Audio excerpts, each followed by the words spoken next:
Call of Cthulhu, written by H.P. Lovecraft. Narrated for you by Jonathan Dunne. Original publication year, 1928. This work is in the public domain. Production and narration copyright, 2025. Jonathan Dunne.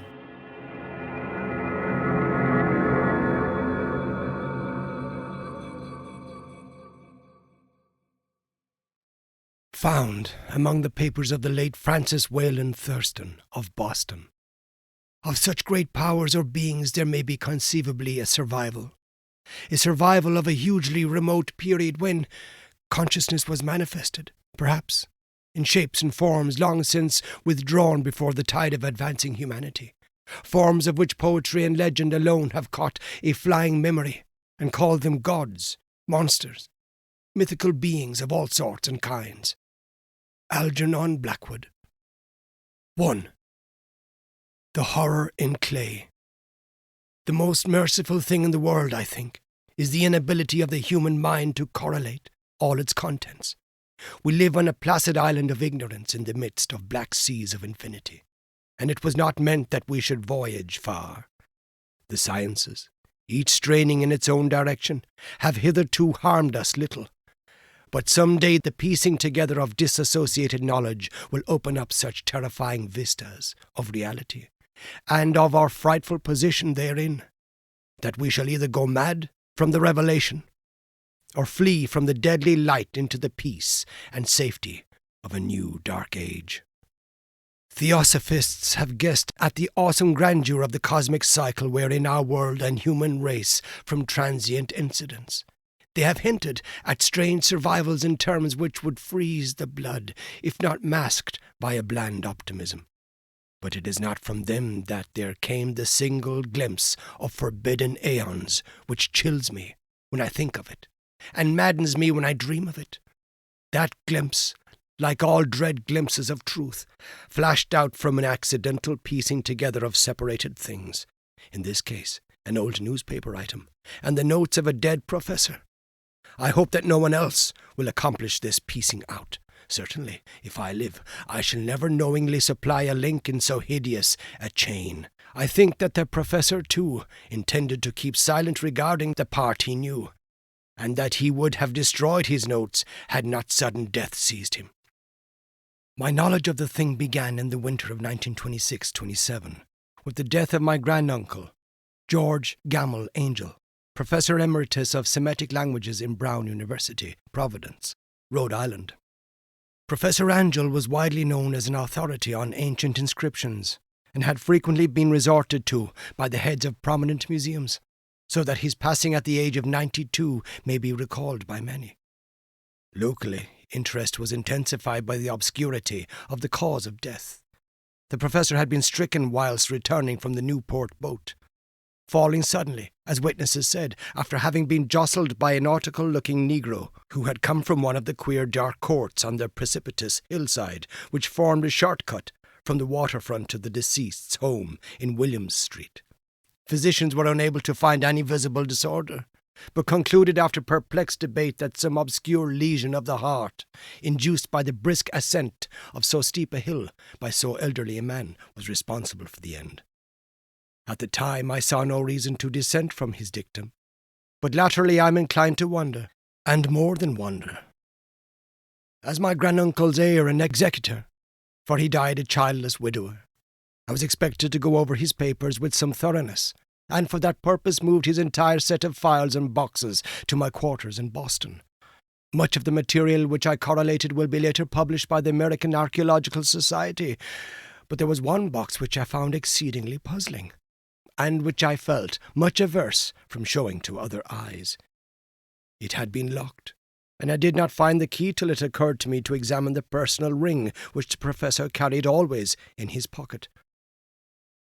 Then indeed I succeeded in opening it, but when I did so, seemed only to be confronted by a greater and more closely locked barrier, for what could be the meaning of the queer clay bas-relief, and the disjointed jottings, ramblings, and cuttings which I found?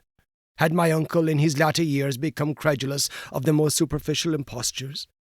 I resolved to search out the eccentric sculptor responsible for this apparent disturbance of an old man's peace of mind. The bas-relief was a rough rectangle less than an inch thick and about 5 by 6 inches in area, obviously of modern origin. Its designs, however, were far from modern in atmosphere and suggestion, for although the vagaries of cubism and futurism are many and wild, they do not often reproduce that cryptic regularity which lurks in prehistoric writing. And writing of some kind the bulk of these designs seems certainly to be, though my memory, despite much familiarity with the papers and recollections of my uncle, failed in any way to identify this particular species, or even to hint at its remotest affiliations. Above these apparent hieroglyphics was a figure of evidently pictorial intent, though its impressionistic execution forbade a very clear idea of its nature.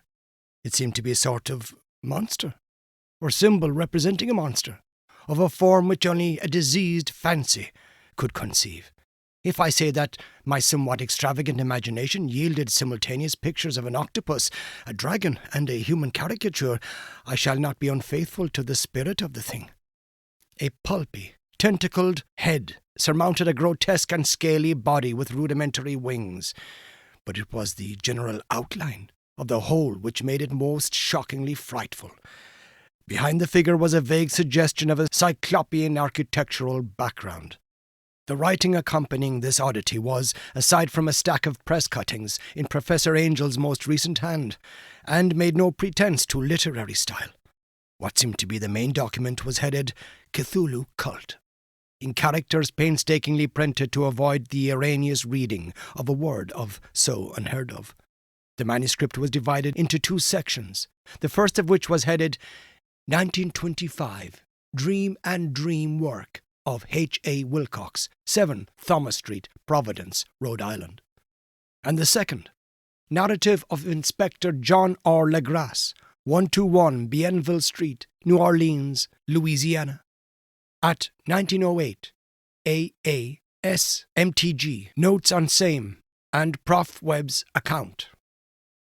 The other manuscript papers were all brief notes, some of them accounts of the queer dreams of different persons, some of them citations from theosophical books and magazines, notably W. Scott Eliot's Atlantis and the Lost Lemuria, and the rest comments on long-surviving secret societies and hidden cults, with references to passages in such mythological and anthropological source books as Fraser's Golden Bough and Miss Murray's Witch Cult in Western Europe. The cuttings largely alluded to outre, mental illnesses, and outbreaks of group folly or mania in the spring of 1925. The first half of the principal manuscript told a very peculiar tale. It appears that on March 1st, 1925, a thin, dark young man of neurotic and excited aspect had called upon Professor Angel bearing the singular clay bas-relief, which was then exceedingly damp and fresh. His card bore the name of Henry Anthony Wilcox, and my uncle had recognized him as the youngest son of an excellent family slightly known to him, who had latterly been studying sculpture at the Rhode Island School of Design and living alone at the Fleur-de-Lis building near that institution. Wilcox was a precocious youth of known genius but great eccentricity, and had from childhood excited attention through the strange stories and odd dreams he was in the habit of relating. He called himself physically hypersensitive, but the staid folk of the ancient commercial city dismissed him as merely queer. Never mingling much with his kind, he had dropped gradually from social visibility and was now known only to a small group of aesthetes from other towns. Even the Providence Art Club, anxious to preserve its conservatism, had found him quite hopeless. On the occasion of the visit ran the professor's manuscript. The sculptor abruptly asked for the benefit of his host's archaeological knowledge in identifying the hieroglyphics of the bas-relief. He spoke in a dreamy, stilted manner, which suggested pose and alienated sympathy, and my uncle showed some sharpness in replying, for the conspicuous freshness of the tablet implied kinship with anything but archaeology. Young Wilcox's rejoinder, which impressed my uncle enough to make him recall and record it verbatim, was of fantastically poetic cast, which must have typified his whole conversation, and which I have since found highly characteristic of him. He said, "It is new indeed, for I made it last night in a dream of strange cities, and dreams are older than brooding Tyre, or the contemplative Sphinx, or garden-girdled Babylon." It was then that he began that rambling tale, which suddenly played upon a sleeping memory, and won the fevered interest of my uncle. There had been a slight earthquake tremor the night before, the most considerable felt in New England for some years, and Wilcox's imagination had been keenly affected. Upon retiring, he had had an unprecedented dream of great cyclopean cities of Titan blocks and sky-flung monoliths, all dripping with green ooze and sinister with latent horror.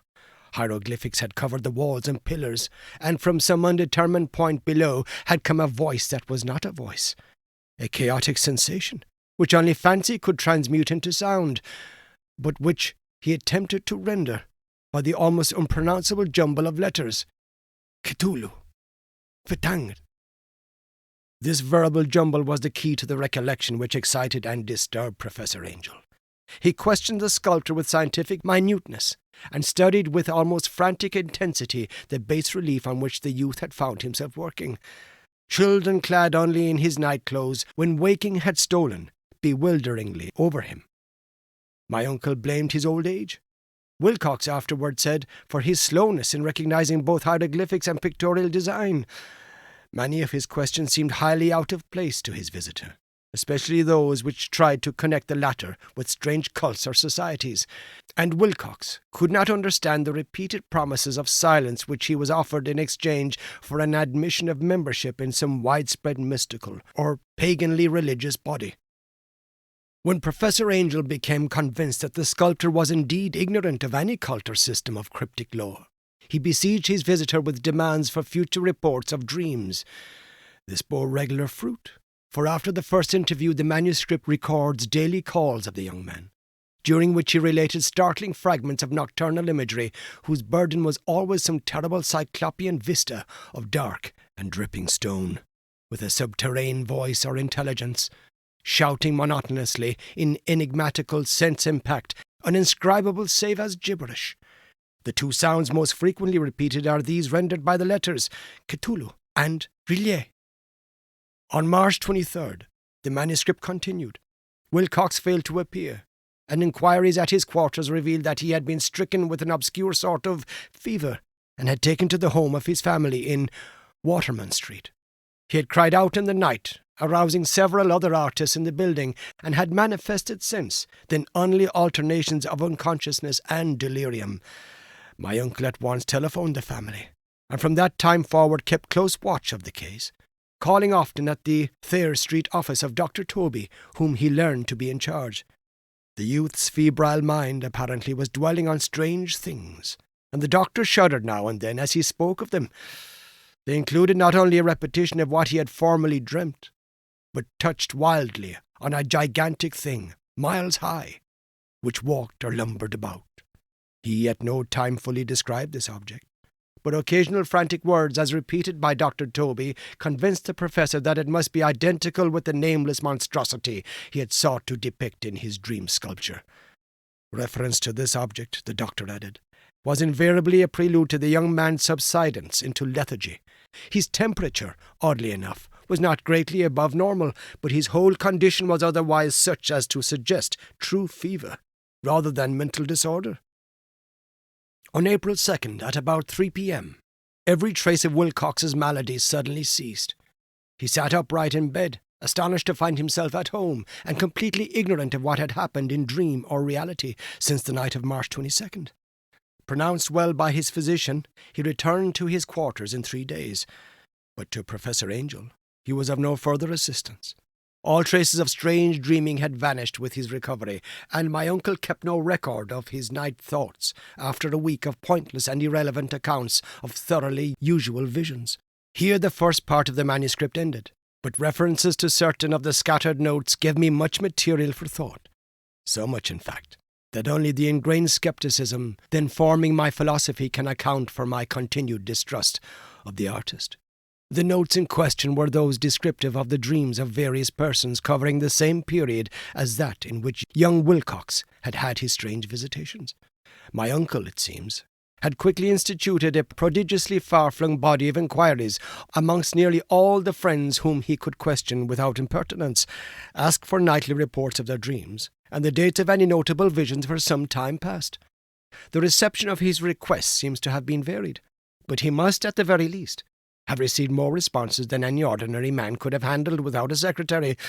This original correspondence was not preserved, but his notes formed a thorough and really significant digest. Average people in society and business, in New England's traditional salt of the earth, gave an almost completely negative result, though scattered cases of uneasy but formless nocturnal impressions appear here and there. Always between March 23rd and April 2nd, the period of young Wilcox's delirium, scientific men were little more affected. Though 4 cases of vague description suggest fugitive glimpses of strange landscapes, and in one case there is mentioned a dread of something abnormal. It was from the artists and poets that the pertinent answers came, and I know that panic would have broken loose had they been able to compare notes. As it was, lacking their original letters, I half suspected the compiler of having asked leading questions, or of having edited the correspondence in corroboration of what he had latently resolved to see. That is why I continued to feel that Wilcox, somehow cognizant of the old data which my uncle had possessed, had been imposing on the veteran scientist. These responses from aesthetes told a disturbing tale. From February 28th to April 2nd, a large proportion of them had dreamed very bizarre things, the intensity of the dreams being immeasurably the stronger during the period of the sculptor's delirium. Over a fourth of those who reported anything reported scenes and half-sounds not unlike those which Wilcox had described, and some of the dreamers confessed acute fear of the gigantic nameless thing visible toward the last. One case, which the note describes with emphasis, was very sad. The subject, a widely known architect with leanings towards theosophy and occultism, went violently insane on the date of young Wilcox's seizure, and expired several months later after incessant screamings to be saved from some escaped denizen of hell. Had my uncle referred to these cases by name instead of merely by number, I should have attempted some corroboration and personal investigation. But as it was, I succeeded in tracing down only a few. All of these, however, bore out the notes in full. I have often wondered if all the objects of the professor's questioning felt as puzzled as did this fraction. It is well that no explanation shall ever reach them. The press cuttings I have intimated touched on cases of panic, mania, and eccentricity during the given period. Professor Angel must have employed a cutting bureau, for the number of extracts was tremendous, and the sources scattered throughout the globe. He was a nocturnal suicide in London, where a lone sleeper had leaped from a window after a shocking cry. A rambling letter to the editor of a paper in South America, where a fanatic deduces a dire future from visions he has seen. A dispatch from California describes a theosophist colony as donning white robes en masse for some glorious fulfillment, which never arrives, while items from India speak guardedly of some serious native unrest toward the end of March. Voodoo orgies multiply in Haiti, and African outposts report ominous mutterings. American officers in the Philippines find certain tribes bothersome about this time, and New York policemen are mobbed by hysterical Levantines on the night of March 22nd-23rd. The west of Ireland, too, is full of wild rumour and legendary, and a fantastic painter named Ardois Bonneau hangs a blasphemous dream landscape in the Paris Spring Salon of 1926. And so numerous are the recorded troubles in insane asylums that only a miracle can have stopped the medical fraternity from noting strange parallelisms and drawing mystified conclusions. A weird bunch of cuttings, all told. And I can, at this date, scarcely envisage the callous rationalism with which I set them aside. But I was then convinced that young Wilcox had known of the older matters mentioned by the professor. 2. The Tale of Inspector Legrasse. The older matters which made the sculptor's dream and bas-relief so significant to my uncle formed the subject of the second half of his long manuscript. Once before, it appears, Professor Angel had seen the hellish outlines of the nameless monstrosity, puzzled over the unknown hieroglyphics, and heard the ominous syllables which can be rendered only as Cthulhu. And all this in so stirring and horrible a connection that it is a small wonder he pursued young Wilcox with queries and demands for data.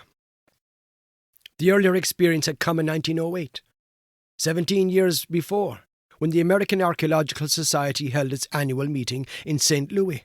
Professor Angel, as befitted one of his authority and attainments, had had a prominent part in all of the deliberations, and was one of the first to be approached by the several outsiders who took advantage of the convocation to offer questions for correct answering and problems for expert solution. The chief of these outsiders, and in a short time the focus of interest for the entire meeting, was a commonplace-looking middle-aged man who had travelled all the way from New Orleans for certain special information unobtainable from any local source.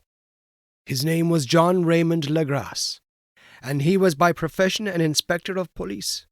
With him he bore the subject of his visit, a grotesque, repulsive, and apparently very ancient stone statuette whose origin he was at a loss to determine. It must not be fancied that Inspector Legrasse had the least interest in archaeology. On the contrary, his wish for enlightenment was prompted by purely professional considerations.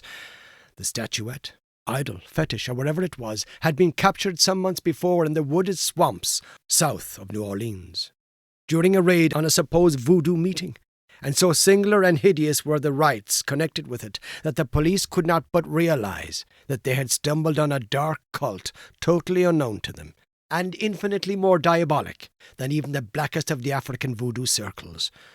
Of its origin, apart from the erratic and unbelievable tales extorted from the captured members, absolutely nothing was to be discovered.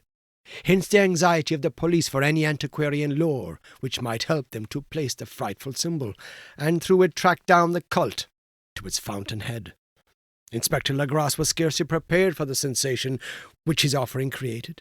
One sight of the thing had been enough to throw the assembled men of science into a state of tense excitement, and they lost no time in crowding around him to gaze at the diminutive figure, whose utter strangeness and air of genuinely abysmal antiquity hinted so potently at unopened and archaic vistas. No recognized school of sculpture had animated this terrible object, yet centuries and even thousands of years seemed recorded in its dim and greenish suffer of unplaceable stone. The figure, which was finally passed slowly from man to man for close and careful study, was between 7 and 8 inches in height, and of exquisitely artistic workmanship. It represented a monster of vaguely anthropoid outline, but with an octopus-like head whose face was a mass of feelers, a scaly, rubbery-looking body, prodigious claws on hind and forefeet, and long, narrow wings behind. This thing, which seemed instinct with a fearsome and unnatural malignancy, was of somewhat a bloated corpulence, and squatted evilly on a rectangular block or pedestal covered with undecipherable characters. The tips of the wings touched the back edge of the block. The seat occupied the centre, whilst the long curved claws of the doubled-up, crouching hind legs gripped the front edge and extended a quarter of the way down toward the bottom of the pedestal. The cephalopod head was bent forward, so that the ends of the facial feelers brushed the backs of huge forepaws, which clasped the croucher's elevated knees. The aspect of the whole was abnormally lifelike, and the more subtly fearful because its source was so totally unknown. Its vast, awesome, and incalculable age was unmistakable. Yet not one link did it show with any type of art belonging to civilization's youth, or indeed to any other time. Totally separate and apart, its very material was a mystery, for the soapy greenish-black stone with its golden or iridescent flecks and striations resembled nothing familiar to geology or mineralogy. The characters along the base were equally baffling, and no member present, despite a representation of half the world's experts learning in this field, could form the least notion of even their remotest linguistic kinship. They, like the subject and material, belonged to something horribly remote and distinct from mankind as we know it, something frightfully suggestive of old and unhallowed cycles of life, in which our world and our conceptions have no part. And yet, as the members severally shook their heads and confessed defeat at the inspector's problem, there was one man in that gathering who suspected a touch of bizarre familiarity in the monstrous shape and writing. and who presently told with some diffidence of the odd trifle he knew. This person was the late William Channing Webb, professor of anthropology in Princeton University, and an explorer of no slight note. Professor Webb had been engaged, 48 years before, in a tour of Greenland and Iceland in search of some runic inscriptions which he failed to unearth, and whilst high up on the West Greenland coast had encountered a singular tribe or cult of degenerate Eskimo, whose religion, a curious form of devil worship, chilled him with its deliberate bloodthirstiness and repulsiveness. It was a faith of which other Eskimo knew little, and which they mentioned only with shudders, saying that it had come down from horribly ancient aeons before even the world was made. Besides nameless rites and the human sacrifices, there were certain queer hereditary rituals addressed to a supreme elder devil or Turnasuk, and of this Professor Webb had taken a careful phonetic copy from an aged Angikok, or wizard priest, expressing the sounds in Roman letters as best he knew how. But just now of prime significance was the fetish which this cult had cherished, and around which they danced when the aurora leaped high over the ice cliffs. It was, the professor stated, a very crude bas-relief of stone, comprising a hideous picture and some cryptic writing, and so far as he could tell, it was a rough parallel in all essential features of the bestial thing now lying before the meeting. This data, received with suspense and astonishment by the assembled members, proved doubly exciting to Inspector Legrasse, and he began at once to ply his informant with questions. Having noted and copied an oral ritual among the swamp cult worshippers his men had arrested, he besought the professor to remember as best he might the syllables taken down amongst the diabolist Eskimo. There then followed an exhaustive comparison of details, and a moment of really awed silence when both detective and scientist agreed on the virtual identity of the phrase common to two hellish rituals so many worlds of distance apart.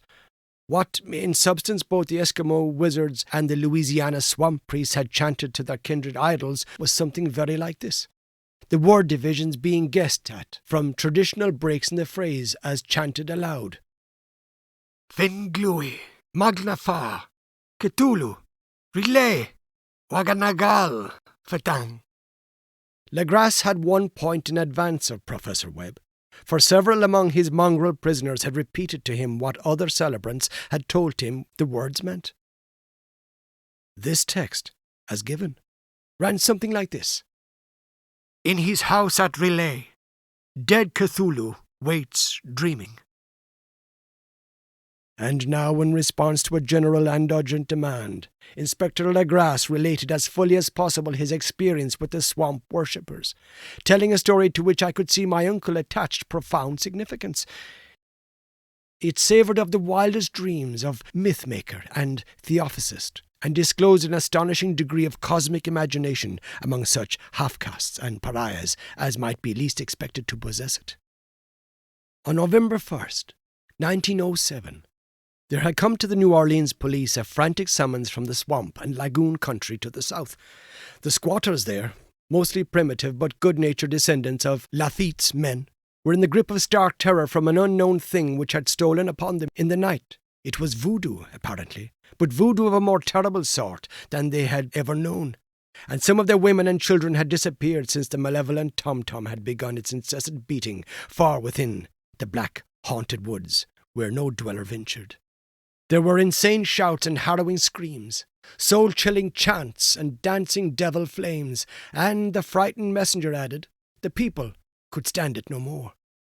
So a body of 20 police, filling 2 carriages and an automobile, had set out in the late afternoon with the shivering squatter as a guide. At the end of the passable road they alighted, and for miles splashed on in silence through the terrible cypress woods where day never came. Ugly roots and malignant hanging nooses of Spanish moss beset them, and now and then a pile of dank stones or fragment of a rotting wall intensified by its hint of morbid habitation, a depression which every malformed tree and every fungus islet combined to create. At length, the squatter settlement, a miserable huddle of huts, hove in sight, and hysterical dwellers ran out to cluster around the group of bobbing lanterns. The muffled beat of tom-toms was now faintly audible, far, far ahead, and a curdling shriek came at infrequent intervals when the wind shifted. A reddish glare, too, seemed to filter through the pale undergrowth beyond endless avenues of forest night. Reluctant even to be left alone again, each one of the cowed squatters refused point-blank to advance another inch toward the scene of unholy worship. So Inspector Legras and his 19 colleagues plunged on, unguided, into black arcades of horror that none of them had ever trod before. The region now entered by the police was one of traditionally evil repute, substantially unknown and untraversed by white men. There were legends of a hidden lake unglimpsed by mortal sight, in which dwelt a huge, formless, white, polypous thing with luminous eyes, and squatters whispered that bat-winged devils flew up out of caverns in inner earth to worship it at midnight. They said it had been there before D'Iberville, before La Salle, before the Indians, and before even the wholesome beasts and birds of the woods. It was nightmare itself, and to see it was to die. But it made men dream, and so they knew enough to keep away.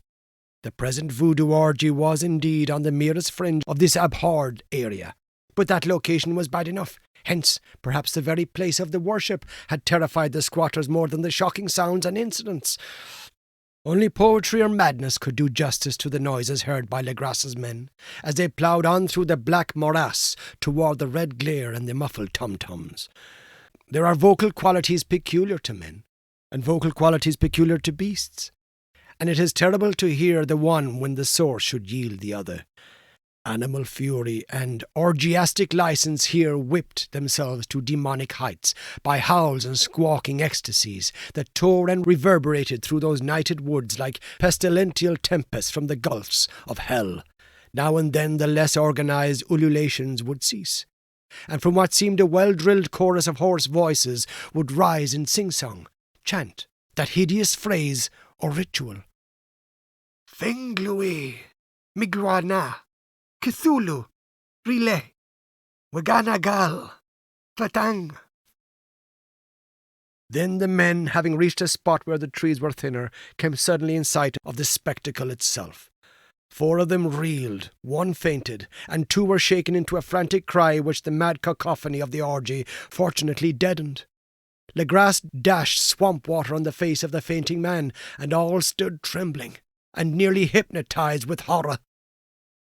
In a natural glade of the swamp stood a grassy island of perhaps an acre's extent, clear of trees and intolerably dry. On this now leaped and twisted a more indescribable horde of human abnormality than any but a Sime or an Angarola could paint. Void of clothing, this hybrid spawn were braying, bellowing, and writhing about a monstrous ring-shaped bonfire, in the centre of which, revealed by occasional rifts in the curtain of flame, stood a great granite monolith, some 8 feet in height, on top of which, incongruous with his diminutiveness, rested the noxious carven statuette. From a wide circle of 10 scaffolds set up at regular intervals with the flame-girt monolith, as a centre hung, head downward, the oddly marred bodies of the helpless squatters who had disappeared. It was inside this circle that the ring of worshippers jumped and roared, the general direction of the mass motion being from left to right, in endless bacchanal, between the ring of bodies and the ring of fire.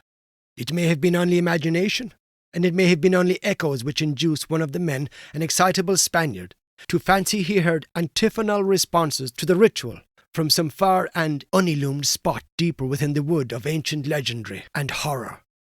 This man, Joseph D. Galvez, I later met and questioned, and he proved distractingly imaginative. He indeed went so far as to hint of the faint beating of great wings, and of a glimpse of shining eyes, and a mountainous white bulk beyond the remotest trees. But I suppose he had been hearing too much native superstition. Actually, the horrified pause of the men was of comparatively brief duration.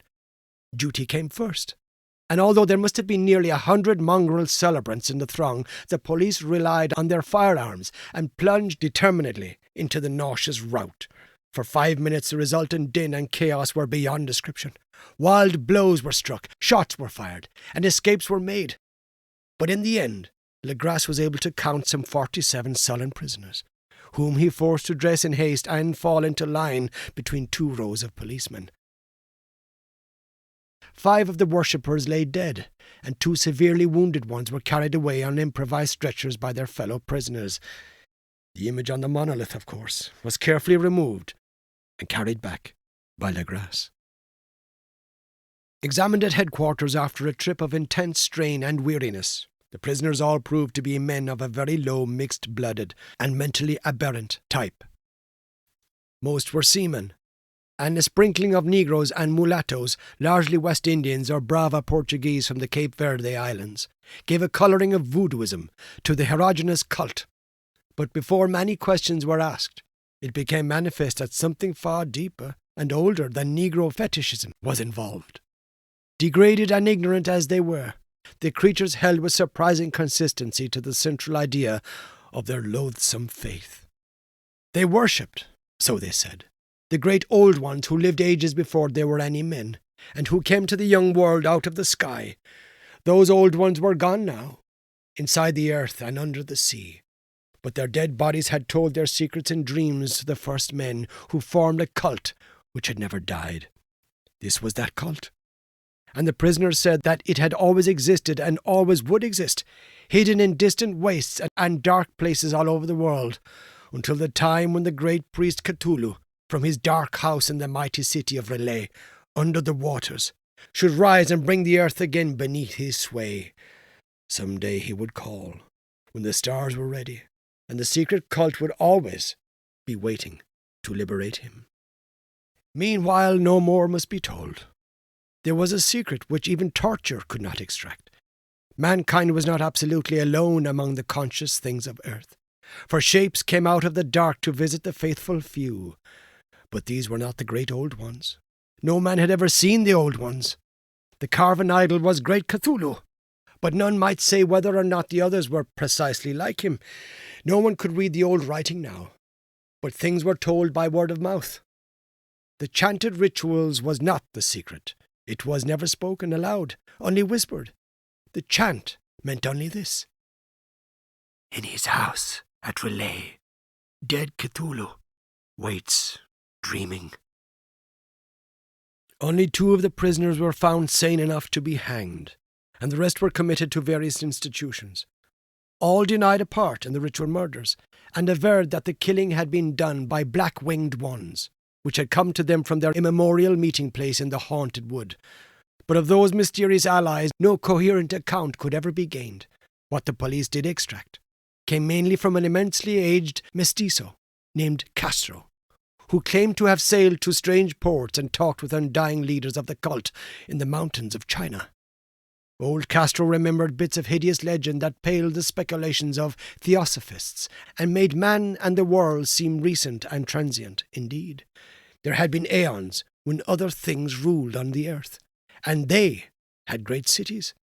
Remains of them, he said the deathless Chinaman had told him, were still to be found as cyclopean stones on islands in the Pacific. They all died vast epochs of time before men came. But there were arts which could revive them when the stars had come round again to the right positions in the cycle of eternity. They had indeed come themselves from the stars and brought their images with them. These great old ones, Castro continued, were not composed altogether of flesh and blood. They had shape, for did not this star-fashioned image prove it? But that shape was not made of matter. When the stars were right, they could plunge from the world to world through the sky. But when the stars were wrong, they could not live. But although they no longer live, they would never really die. They all lay in stone houses in their great city of Relais, preserved by the spells of mighty Cthulhu, for a glorious resurrection when the stars and the earth might once more be ready for them. But at that time some force from outside must serve to liberate their bodies. The spells that preserved them intact likewise prevented them from making an initial move, and they could only lie awake in the dark and think, whilst uncounted millions of years rolled by. They knew all that was occurring in the universe, but their mode of speech was transmitted thought. Even now they talked in their tombs. When, after infinities of chaos, the first men came, the great old ones spoke to the sensitive among them by moulding their dreams. For only thus could their language reach the fleshly minds of mammals. "Then," whispered Castro, "those first men formed the cult around small idols which the great ones showed them, idols brought in dim eras from dark stars. That cult would never die till the stars came right again, and the secret priests would take great Cthulhu from his tomb to revive his subjects and resume his rule of earth. The time would be easy to know, for then mankind would have become as the great old ones, free and wild and beyond good and evil, with laws and morals thrown aside, and all men shouting and killing and revelling in joy. Then the liberated old ones would teach them new ways to shout and kill and revel and enjoy themselves, and all the earth would flame with a holocaust of ecstasy and freedom. Meanwhile, the cult, by appropriate rites, must keep alive the memory of those ancient ways and shadow forth the prophecy of their return. In the elder time, chosen men had talked with the entombed old ones in dreams. But then something had happened. The great stone city Relay, with its monoliths and sepulchres, had sunk beneath the waves, and the deep waters, full of the one primal mystery through which not even thought can pass, had cut off the spectral intercourse. But memory never died, and high priests said that the city would rise again when the stars were right. Then came out of the earth the black spirits of earth, mouldy and shadowy, and full of dim rumours picked up in caverns beneath forgotten sea bottoms. But of them old Castro dared not to speak much. He cut himself off hurriedly, and no amount of persuasion or subtlety could elicit more in this direction. The size of the old ones, too, he curiously declined to mention. Of the cult, he said that he thought the centre lay amid the pathless deserts of Arabia, where Irem, the city of pillars, dreams hidden and untouched. It was not allied to the European witch cult, and was virtually unknown beyond its members. No book had ever really hinted of it, though the deathless Chinaman said that there were double meanings in the Necronomicon of the mad Arab Abdul al-Azred, which the initiated might read as they chose, especially the much-discussed couplet. "This is not dead, which can eternal lie, and with strange aeons even death may die." Legras, deeply impressed and not a little bewildered, had inquired in vain concerning the historic affiliations of the cult. Castro apparently had told the truth when he said that it was wholly secret. The authorities at Tulane University could shed no light upon either cult or image, and now the detective had come to the highest authorities in the country, and met with no more than the Greenland tale of Professor Webb. The feverish interest aroused at the meeting by Legras's tale, corroborated as it was by the statuette, is echoed in the subsequent correspondence of those who attended, although scant mention occurs in the formal publications of the Society. Caution is the first care of those accustomed to face occasional charlatanry and imposture. Legras for some time lent the image to Professor Webb, but at the latter's death it was returned to him and remains in his possession, where I viewed it not long ago. It is truly a terrible thing, and unmistakably akin to the dream sculpture of young Wilcox. That my uncle was excited by the tale of the sculptor I did not wonder, for what thoughts must arise upon hearing, after a knowledge of what Legras had learned of the cult, of a sensitive young man who had dreamt not only the figure and exact hieroglyphics of the swamp-found image and the Greenland devil tablet, but had come in his dreams upon at least 3 of the precise words of the formula uttered alike by Eskimo diabolists and mongrel Louisians. Professor Angel's instant start on an investigation of the utmost thoroughness was eminently natural, though privately I suspected young Wilcox of having heard of the cult in some indirect way, and of having invented a series of dreams to heighten and continue the mystery at my uncle's expense.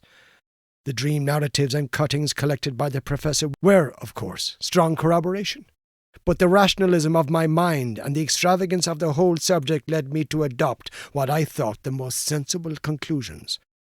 So, after thoroughly studying the manuscript again, and correlating the theosophical and anthropological notes with the cult narratives of Legras, I made a trip to Providence to see the sculptor and give him the rebuke I thought proper for so boldly imposing upon a learned and aged man. Wilcox still lived alone in the Fleur-de-Lis building in Thomas Street. a hideous Victorian imitation of 17th century Breton architecture, which flaunts its stuccoed front amidst the lovely colonial houses on the ancient hill, and under the very shadow of the finest Georgian steeple in America. I found him at work in his rooms, and at once conceded, from the specimens scattered about, that his genius is indeed profound and authentic. He will, I believe, sometime be heard from as one of the great decadents, for he was crystallized in clay, and will one day mirror in marble those nightmares and fantasies which Arthur Machen evokes in prose, and Clark Ashton Smith makes visible in verse and in painting. Dark, frail, and somewhat unkempt in aspect, he turned languidly at my knock and asked me my business without rising. When I told him who I was, he displayed some interest, for my uncle had excited his curiosity in probing his strange dreams, yet had never explained the reason for the study. I did not enlarge his knowledge in this regard, but sought with some subtlety to draw him out.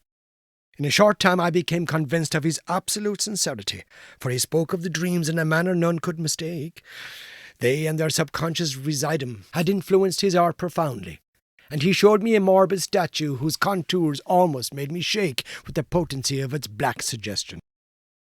He could not recall having seen the original of this thing except in his own dream bas-relief, but the outlines had formed themselves insensibly under his hands. It was, no doubt, the giant shape he had raved of in delirium. That he really knew nothing of the hidden cult, save from what my uncle's relentless Catholicism had let fall, he soon made clear, and again I strove to think of some way in which he could possibly have received the weird impressions. He talked of his dreams in a strangely poetic fashion, making me see with terrible vividness the damp cyclopean city of slimy green stone, whose geometry, he oddly said, was all wrong, and hear with frightful expectancy the ceaseless half-mental calling from underground, "Cthulhu! Phaeton!" These words had formed part of that dread ritual which told of dead Cthulhu's dream vigil in his stone vault at Relay, and I felt deeply moved despite my rational beliefs. Wilcox, I was sure, had heard of the cult in some casual way, and had soon forgotten it amidst the mass of his equally weird reading and imagining. Later, by virtue of its sheer impressiveness, it had found subconscious expression in dreams, in the bas-relief, and in the terrible statue I now beheld, so that his imposture upon my uncle had been a very innocent one. The youth was of a type at once slightly affected and slightly ill-mannered, which I could never like, but I was willing enough now to admit both his genius and his honesty. I took leave of him amicably, and wish him all the success his talent promises. The matter of the cult still remained to fascinate me, and at times I had visions of personal fame from researches into its origin and connections. I visited New Orleans, talked with Legras and others of that old-time raiding party, saw the frightful image, and had questioned such of the mongrel prisoners as still survived. Old Castro, unfortunately, had been dead for some years. What I now heard so graphically at first hand, though, it was really no more than a detailed confirmation of what my uncle had written, excited me afresh, for I felt sure that I was on the track of a very real, very secret, and very ancient religion, whose discovery would make me an anthropologist of note.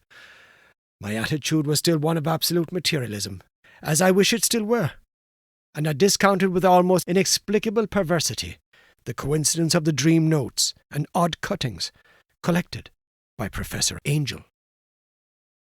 One thing I began to suspect, and which I now fear I know, is that my uncle's death was far from natural. He fell on a narrow hill street leading up from an ancient waterfront swarming with foreign mongrels, after a careless push from a Negro sailor. I did not forget the mixed blood and marine pursuits of the cult members in Louisiana. I would not be surprised to learn of secret methods and poisoned needles as ruthless and as anciently known as the cryptic rites and beliefs. Legras and his men, it is true, have been let alone, but in Norway a certain seaman who saw things is dead.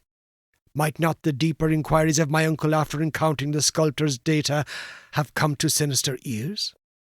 I think Professor Angel died because he knew too much, or because he was likely to learn too much. Whether I shall go as he did remains to be seen. for I have learned much now.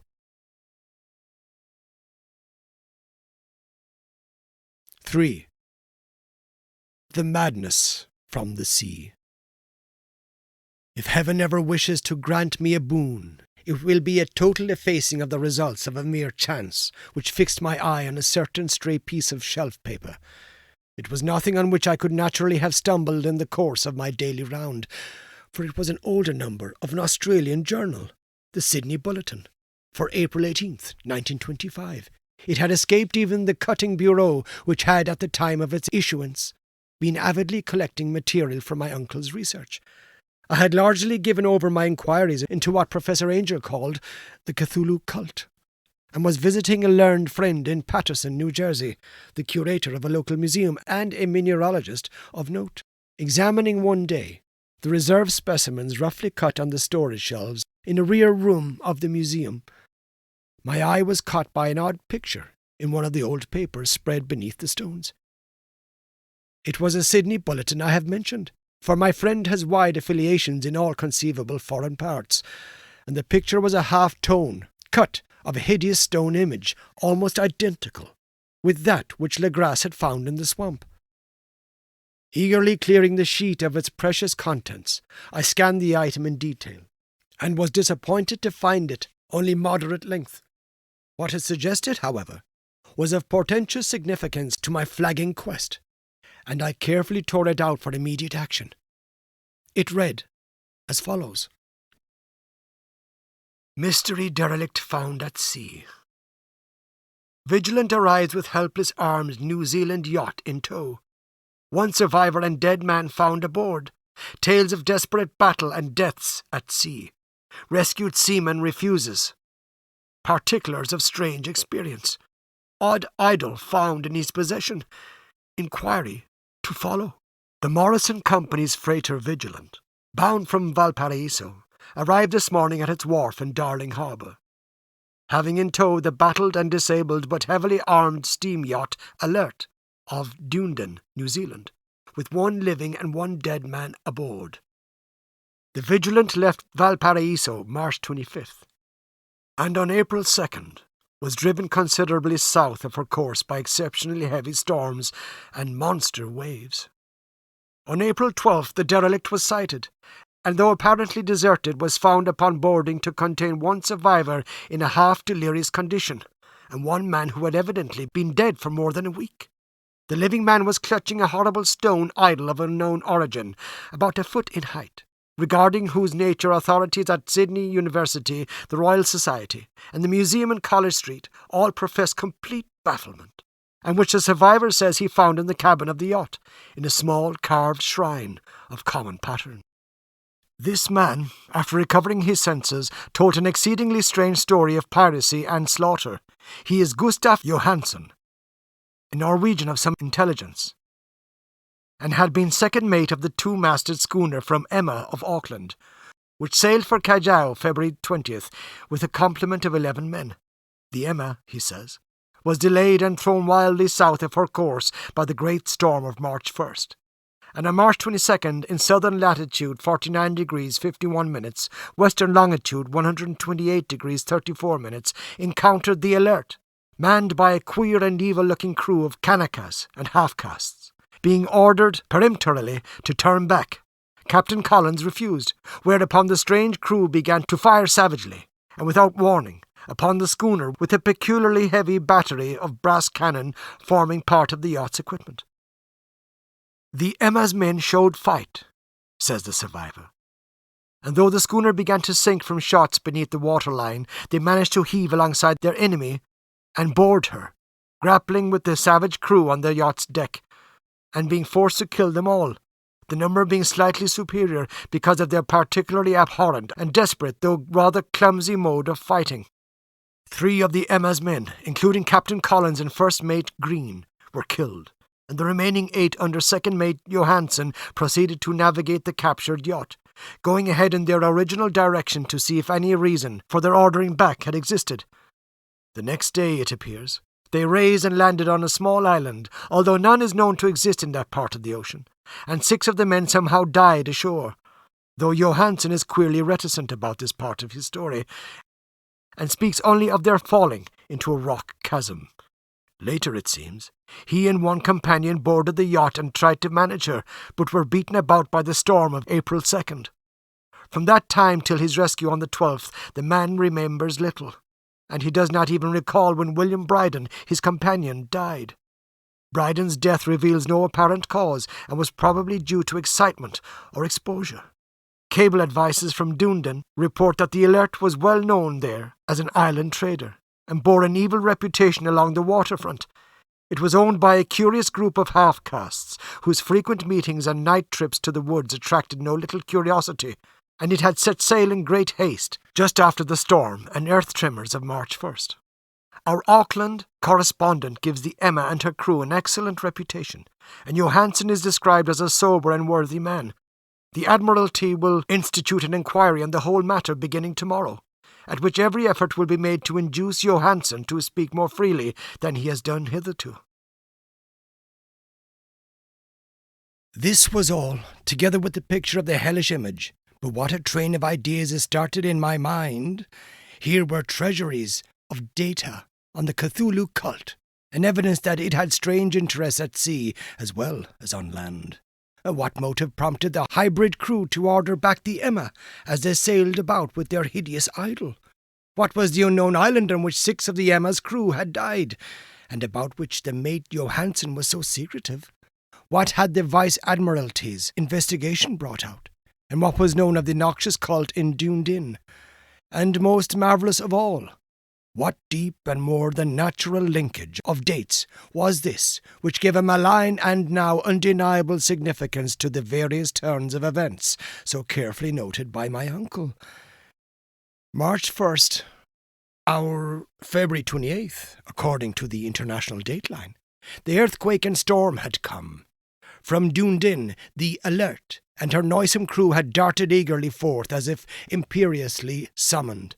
And on the other side of the earth, poets and artists had begun to dream of a strange, dank, cyclopean city, whilst a young sculptor had moulded in his sleep the form of the dreaded Cthulhu. March 23rd, the crew of the Emma landed on an unknown island and left 6 men dead. And on that date, the dreams of sensitive men assumed a heightened vividness and darkened with dread of a giant monster's malign pursuit. Whilst an architect had gone mad, and a sculptor had lapsed suddenly into delirium. And what of this storm of April 2nd, the date on which all dreams of the dank city ceased? And Wilcox emerged unharmed from the bondage of strange fever. What of all this, and of those hints of old Castro about the sunken, star-born old ones, and their coming reign, their faithful cult and their mastery of dreams? Was I tottering on the brink of cosmic horrors beyond man's power to bear? If so, they must be horrors of the mind alone, for in some way the 2nd of April had put a stop to whatever monstrous menace had begun its siege of mankind's soul. That evening, after a day of hurried cabling and arranging, I bade my host adieu and took a train for San Francisco. In less than a month I was in Dunedin, where, however, I found that little was known of the strange cult members who had lingered in the old sea taverns. Waterfront scum was far too common for special mention, though there was vague talk about one inland trip these mongrels had made, during which faint drumming and red flame were noted on the distant hills.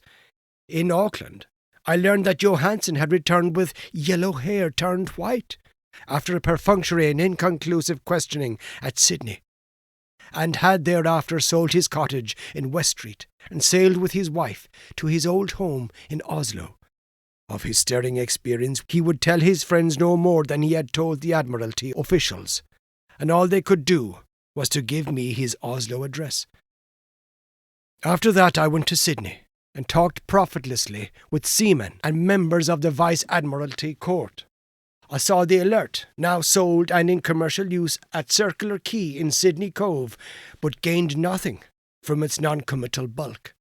The crouching image with its cuttlefish head, dragon body, scaly wings and hieroglyphed pedestal was preserved in the museum at Hyde Park, and I studied it long and well, finding it a thing of balefully exquisite workmanship. And with the same utter mystery, terrible antiquity and unearthly strangeness of material which I had noted in Legrasse's smaller specimen. Geologists, the curator told me, had found it a monstrous puzzle, for they vowed that the world had no rock like it. Then I thought with a shudder of what old Castro had told Legrasse about the primal great ones. They had come from the stars, and had brought their images with them. Shaken with such a mental revolution as I have never before known, I now resolved to visit mate Johansen in Oslo. Sailing for London, I re-embarked at once for the Norwegian capital, and one autumn day landed at the trim wharves in the shadow of the Egberg. Johansen's address, I discovered, lay in the old town of King Harald Hardrada, which kept alive the name of Oslo during all the centuries that the greater city masqueraded as Christiana. I made the brief trip by taxicab, and knocked with palpitant heart at the door of a neat and ancient building with plastered front. A sad-faced woman in black answered my summons, and I was stung with disappointment when she told me, in halting English, that Gustav Johansen was no more. He had not survived his return, said his wife, for the doings at sea in 1925 had broken him.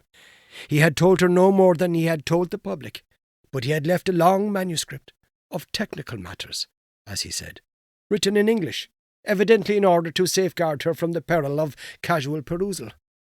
During a walk through a narrow lane near the Gothenburg dock, a bundle of papers falling from an attic window had knocked him down. 2 Lascar sailors at once helped him to his feet, but before the ambulance could reach him, he was dead. Physicians found no adequate cause for the end, and laid it to heart trouble and a weakened constitution. I now felt gnawing at my vitals that dark terror which will never leave me till I, too, am at rest, accidentally or otherwise.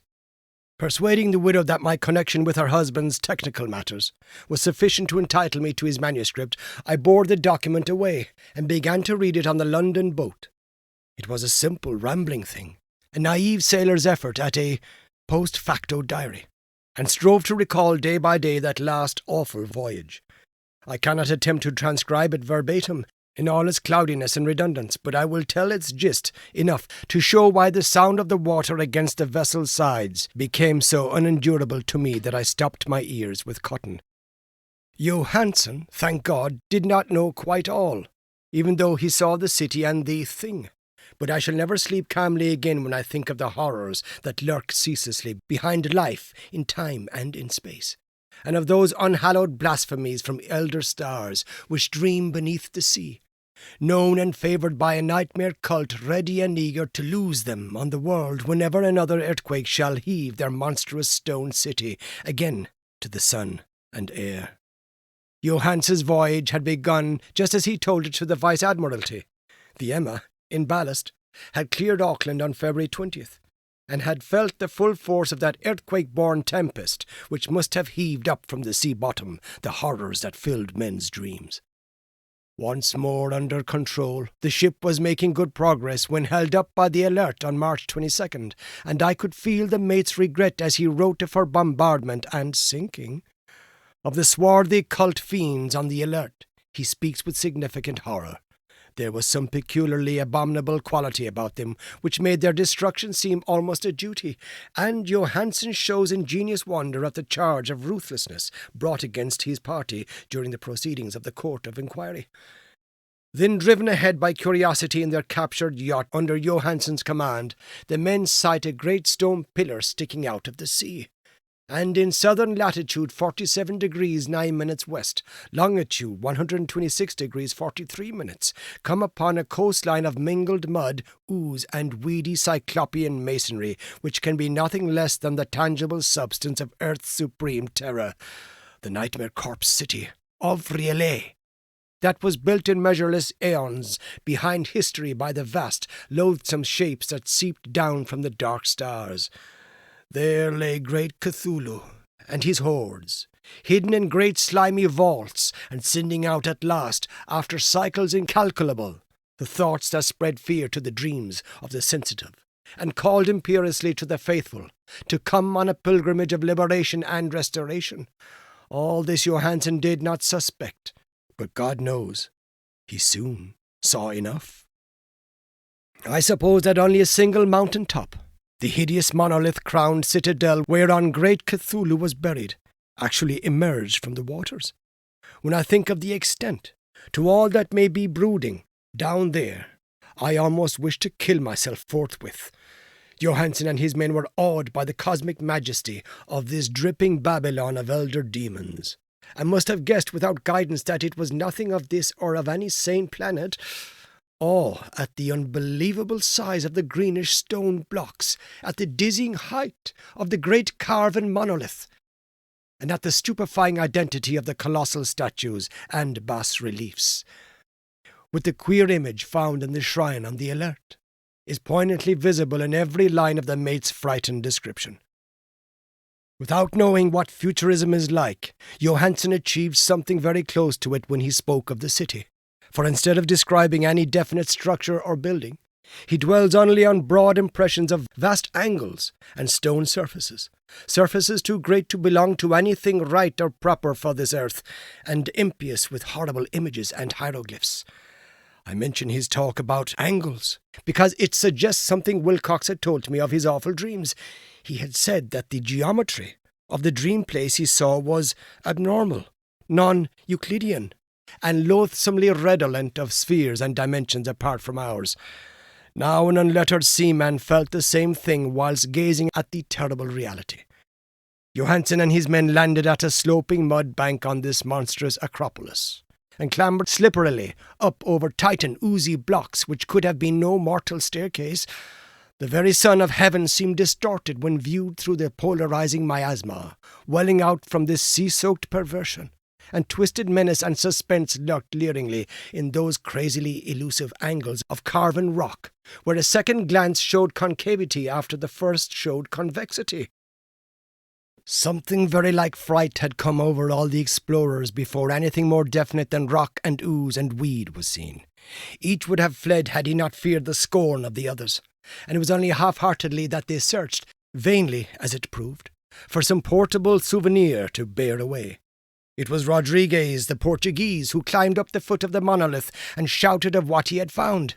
The rest followed him, and looked curiously at the immense carved door with the now familiar squid dragon bas-relief.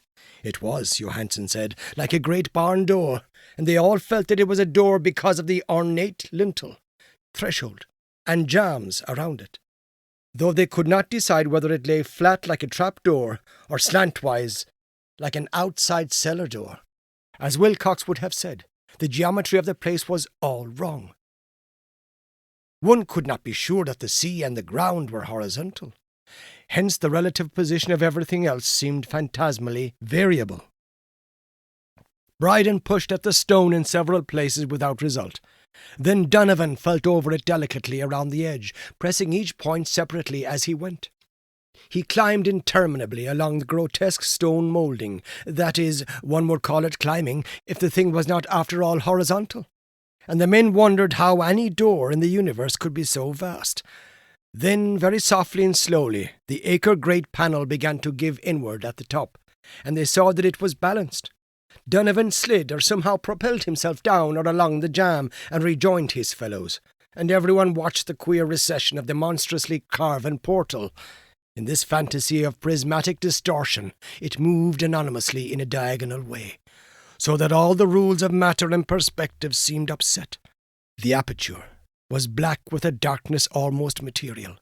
The tenebrousness was indeed a positive quality, for it obscured such parts of the inner walls as ought to have been revealed, and actually burst forth like smoke from its aeon-long imprisonment, visibly darkening the sun as it slunk away into the shrunken and gibbous sky on flapping membranous wings.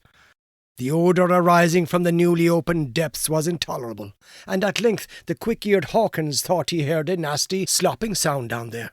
Everyone listened, and everyone was listening still, when it lumbered slobberingly into sight and gropingly squeezed its gelatinous green immensity through the black doorway into the tainted outside air of that poisoned city of madness. Poor Johansen's handwriting almost gave out when he wrote of this. Of the 6 men who never reached the ship, he thinks 2 perished of pure fright in that accursed instant. The thing cannot be described. There is no language for such abysms of shrinking and immemorial lunacy, such eldritch contradictions of all matter, force, and cosmic order. A mountain walked or stumbled. God, what wonder that across the earth a great architect went mad, and poor Wilcox raved with fever in that telepathic instant. The thing of the idols, the green, sticky spawn of the stars, had awaked to claim his own. The stars were right again. And what an age-old cult had failed to do by design, a band of innocent sailors had done by accident. After vintillions of years, great Cthulhu was loose again, and ravening for delight. 3 men were swept up by the flabby claws before anybody turned. God rest them, if there be any rest in the universe.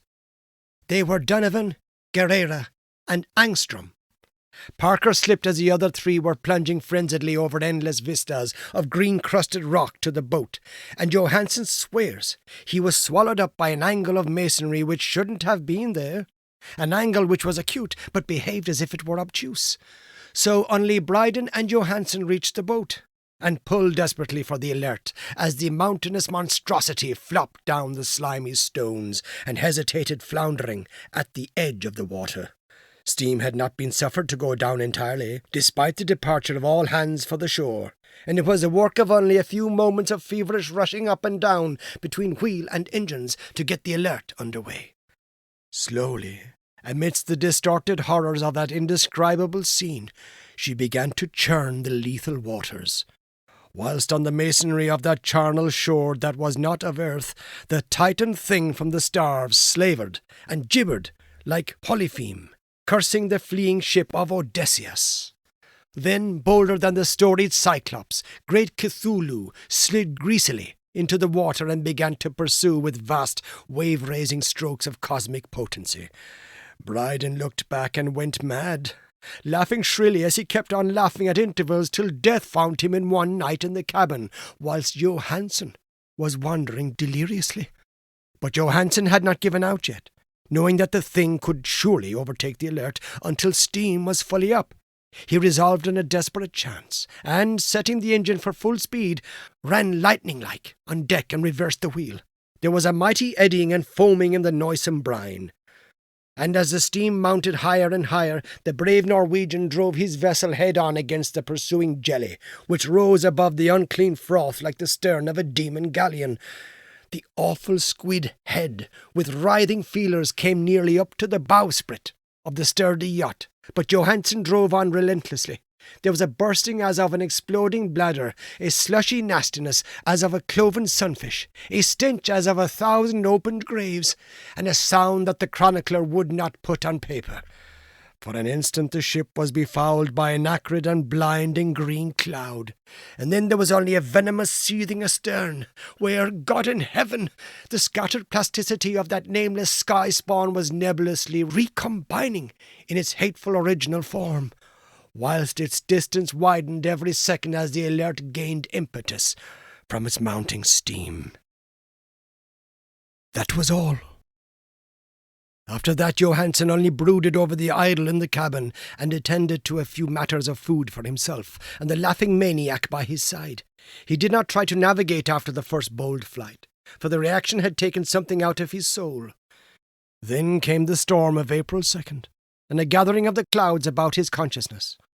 There is a sense of spectral whirling through liquid gulfs of infinity, of dizzying rides through reeling universes on a comet's tail, and of hysterical plunges from the pit to the moon and from the moon back again to the pit, all livened by a cachinnating chorus of the distorted, hilarious elder gods and the green, bat-winged mocking imps of Tartarus. Out of that dream came rescue. The Vigilant, the Vice-Admiralty Court, the streets of Dunedin, and the long voyage back home to the old house by the Eberg. He could not tell. They would think him mad. He would write of what he knew before death came, but his wife must not guess. Death would be a boon, if only it could blot out the memories. That was the document I read, and now I have placed it in the tin box beside the bas-relief and the papers of Professor Angel. With it shall go this record of mine, this test of my own sanity, wherein is pieced together that which I hope may never be pieced together again. I have looked upon all that the universe has to hold of horror, and even the skies of spring and the flowers of summer must ever afterward be poison to me. But I do not think my life will be long. As my uncle went, as poor Johansen went, so I shall go. I know too much, and the cult still lives. Cthulhu still lives too, I suppose, again in that chasm of stone which has shielded him since the sun was young. His accursed city is sunken once more, for the Vigilant sailed over the spot after the April storm. But his ministers on earth still bellow and prance and slay around idol-capped monoliths in lonely places. He must have been trapped by the sinking, whilst within his black abyss, or else the world would by now be screaming with fright and frenzy. Who knows the end? What was risen may sink, and what has sunk may rise. Loathsomeness waits and dreams in the deep, and decay spreads over the tottering cities of men. A time will come, but I must not and cannot think. Let me pray that, if I do not survive this manuscript, my executors may put caution before audacity, and see that it meets no other eye. The end.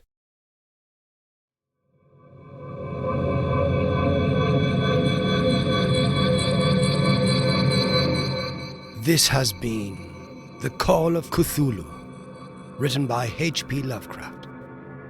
Narrated for you by Jonathan Dunne. Original publication year, 1928. This work is in the public domain. Production and narration copyright, 2025. Jonathan Dunne.